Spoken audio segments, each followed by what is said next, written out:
Сайн байцгаана уу? Монголын санхүүгийн мэргэжлийн шинжилгээтэй холбооны ээлжид нээлттэй хичээлийг эхлүүлж байна. Хичээл 219.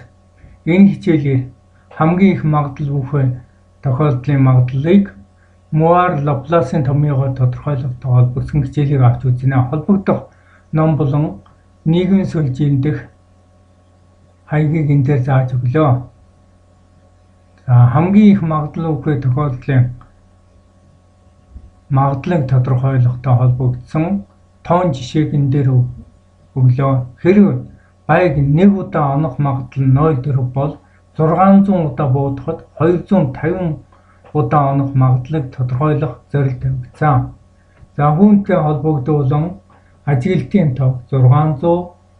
За 1 удаа буудахад онох магадлал 0.4, онохгүй байх магадлал 0.6 нийлээд 1 өгөхөл.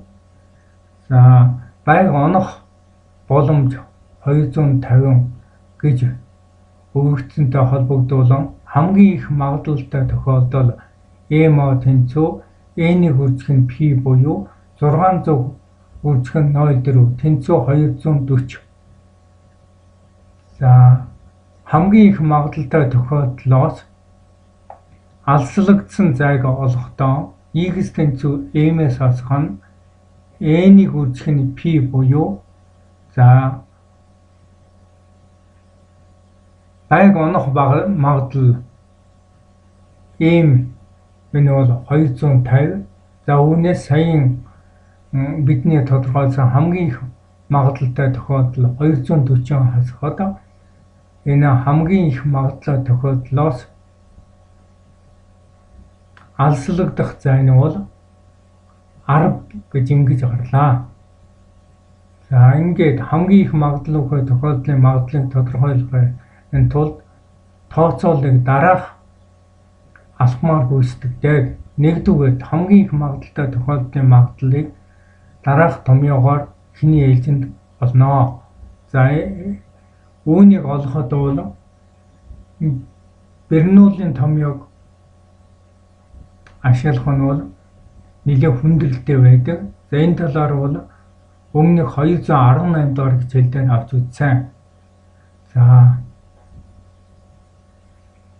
энэ өгөгдсөн томьёоны квадрат язгуурт дор байгаа 2p гэсэн энэ хэсгийг язгуураас гаргахад за хүртүүрт бол тэгүүхэл 39-89 квадрат язгуур дор бол энэ хэсэг нь бол үлдэж байна.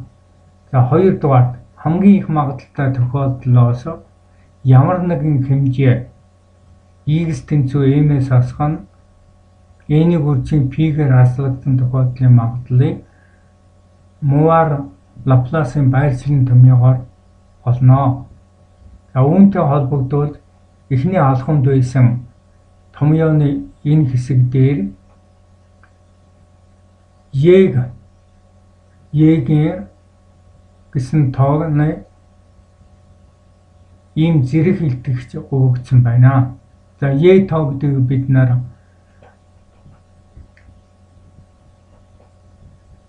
дээд математикийн хичээлээр бол авч үзсэн байдаг. За энэ үүний утга холбогдол нь бол 2 өгөхөл 10,000-71,83. За P тоог бол бид нар дунд сургууль сайн мэддэг. За энэ бол 314 гэж бид нар чийжилсэн байдаг. За 3 дахь алхам нь бол энэхүү Е-гийн хасах X илтгэгчийн утга холбогдлыг хүснэгт ашиглан илэрхийлэх ийм шаардлага тавигддаг. За ингээд 3 алхмын дараагаар бол дээр дурдсан чадвар олгохтой холбогдсон өгөгдлийн дагуу бол тооцоог хийлээ. За энэ өгөгдөл нь бол хэрэв байг 1 удаа онох магадлал 0.4 бол 600 удаа буудахад 250 удаа онох магадлалыг тодорхойлох ийм шаардлага тавигдсан. За үүнтэй холбогдсон тооцоолон 3 алхмыг бол гүйцэтгснээ дараагаар бол хамгийн их магадaltaй тохиолдлын магадлал нь бол дараах байдалтай болно. За энэ дээр бол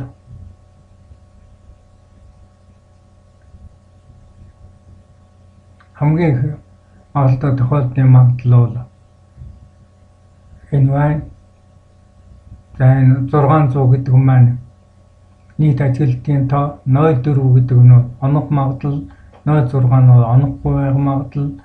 За энэ хэсгийг бол түрүүн бид нар бол тодорхойлсон байгаа. Энэ квадратын зургийн доор 2p гэдгийг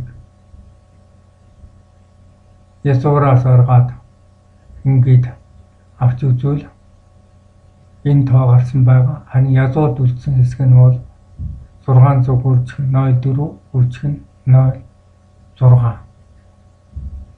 За дараагаар нь бол энэ е тооны энэ зэрэг илтгэгчийг бол бодоход бол ойролцоогоор хасах 35 гарсан байгаа. За ингээд 3 дугаар алхам шилжихэд бол энэ е-гийн хасах хийгсэн утга холбогдлыг бол хүснэгтээс харна. За үүнтэй холбогдуулж бол энэ е-гийн хасах хийгсэн хүснэгт нь бол за эхлээд бол хийгсэн утга бол ингээд мөрөөр өгөгдсөн байгаа. За энэ нь бол бид бол олсон энэ бол 35 байгаа. 35. За дараагаар нь бол е-гийн хасах хийгсэн утга энэ 35-ын харалдаа ард нь бол тэг өгөхөл 70 47 гэсэн ийм тоо гарах нэ. За түүнийг бол энэ дээр бичсэн байна. За ингээд бол эдгээр тооцоолог хийсэн үндсэн дээр бол хамгийн их магадaltaй тохиолдлоос 11 жир алслагдсан баяршлын магадлал бол энд тооцоологдсон байна. За энэ нь бол бидний тооцоолохоор одоо тавигдсан зорилтыг бол илэрхийлж байна. Өөрөөр хэлбэл хэрэг байг нэг удаа онох магадлал 0.4 бол 600 удаа буудахад 250 удаа онох магадлал нь бол ингэж илэрхийлэгдэж байна гэсэн үг юм. Өөрөөр хэлбэл энэ үний хувиар бодох юм бол 234% магадaltaй гэсэн. Энэ бол туйлын бага байна. За ингээд өнөөдрийн хичээлийг өндөрлөж байна.